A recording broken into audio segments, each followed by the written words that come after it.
एक समय की बात है। एक छोटे से गांव में, जो सुंदरगंज के पास था, वहां एक सुंदर सा परिवार था। इस परिवार का नाम था शर्मा परिवार।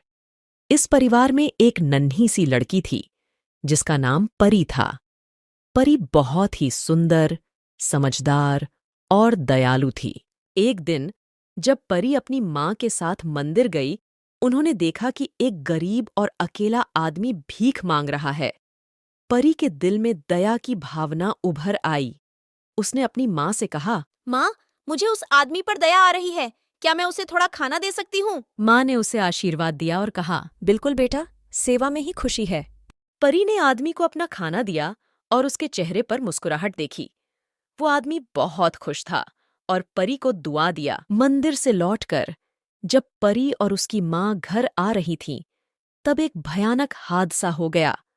उनका घर आग में जल गया। परी और उसकी माँ सब कुछ खो चुकी थी।